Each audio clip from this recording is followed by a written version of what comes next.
All right, guys, let's talk about Dylan Cease. You see the White Sox. They got roughed up in Cleveland. Now Dylan Cease takes the ball for the White Sox. He's been really good. What do you and Jake see? Yeah, got to stop the bleeding. And if you were coming into this season, Jake, a lot of people were putting Dylan Cease as kind of that breakout pitcher in the American League. So I'm honored to have you here and be a part of the network. So before we dive into Dylan Cease, that mustache, the fact that he's got the ball behind his neck, I don't know what pitch is coming out next. We have this thing to kind of get you in the fold and relax you a little bit. Okay. Let's let people know what Jake Peavy was about first. So let's dive in, give him a little dig me. Because there was a time, people, in San Diego that Mr. Jake Peavy probably was carrying around the championship belt as the best pitcher in the game.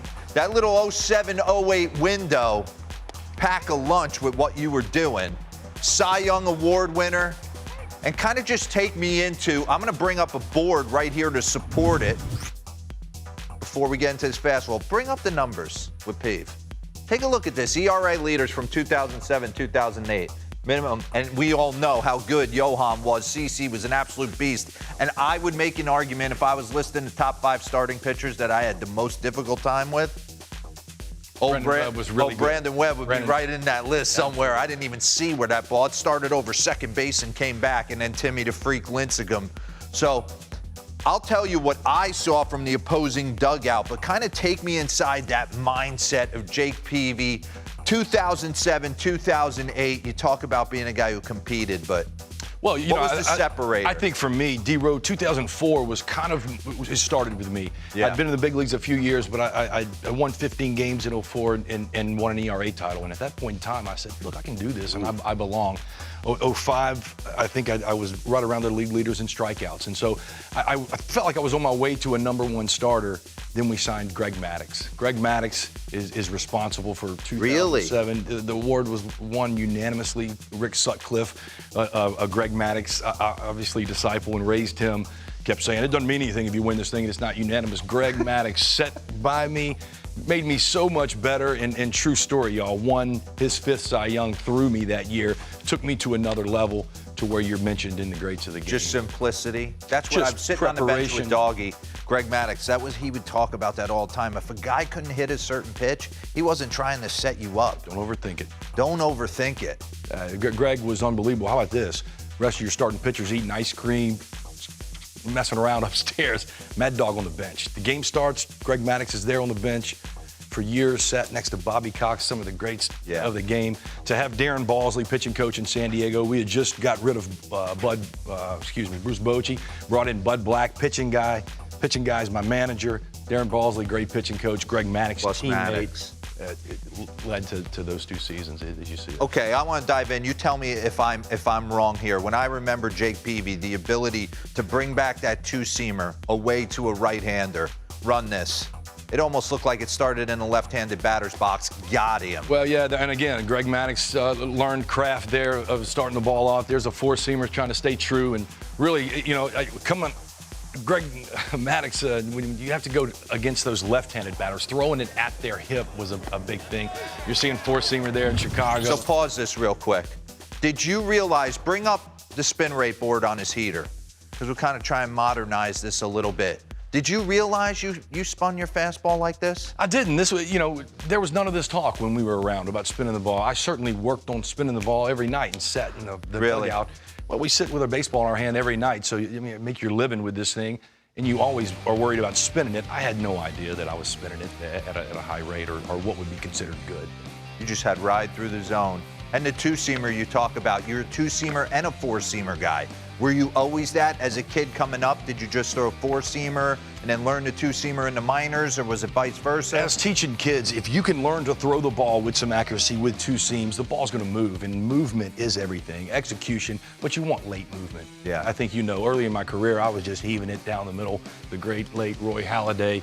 Peavy went in down, throw that thing, let it sink, and miss in the middle of the plate and miss down. So sinker was huge early on in our career until those inside-out swings started really gearing towards the middle and causing problems for him. All right, dive into his slider, because he talked about he always had this in the back pocket. Well, a slider to me is all about getting your foot down and letting everything happen out front.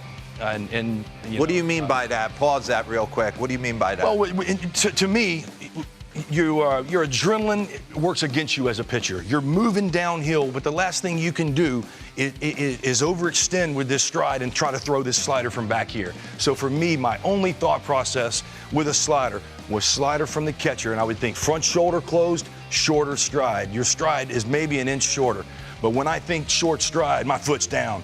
Now I'm going to have the ability to be out front and on time with your breaking ball. If that foot doesn't get down, I'm here. You can't throw a good breaking ball from back here. Were you a guy, I sat next to so many pitchers throughout my career, and I would pick their brains. I remember you talk about Greg Maddux. He was a guy that, built up.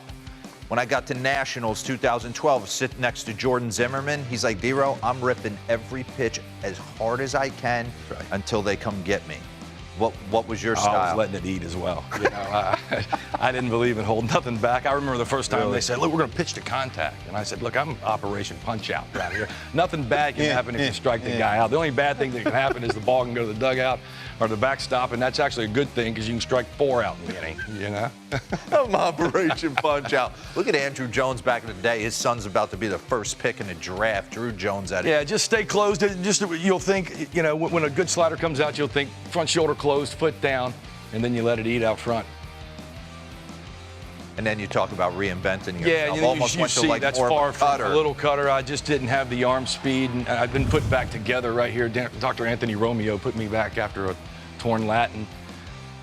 Now fast forward it to Dylan Cease. Yeah, Dylan. Oh, you can't pull off that mustache. No, it starts with the mustache for sure. But then when you got 96 down in the zone, up in the zone like this, to me, I love his arm angle. It's a short, almost like a catcher would throw. And it reminds me of Jesse Crane. You remember where Jesse Crane threw from? But you see the swings that these guys are taking on sliders. These guys are seeing fastball out of the hand, and that's when you know that things are coming out right. When guys are taking swings like it's a fastball and the ball's bouncing 55 foot, they're seeing fastball out of the hand. I think the ball is incredibly difficult to pick up from behind his head. Highest whiff percentage on a single pitch type since started 2021. Yeah, 12.12 strikeouts per 9 innings. This kid has swing and miss stuff. Going to be a huge deal if the Chicago White Sox are to stay atop the Central. And when you know you got a pitch that you can punch 50% of the time out, you're feeling pretty good. You throw it. You throw it a ton. All right, Roflo. Yeah, and with the injuries that they have, he has been Lance Lynn. Yeah, Lance Lynn, Lucas Giolito. They really needed him to be extra special. This is why I love, right? Okay. Yeah. I just learned something. Talking about shortening your stride on a slider. You think I'm not bringing that to 12U baseball this weekend? Like it. I like it. Punching tickets. Third highest whiff percentage. What was it, Nays? Third highest? Third best K per 9 percentage in baseball, Dylan Cease. He gets the ball today for the Chicago White Sox.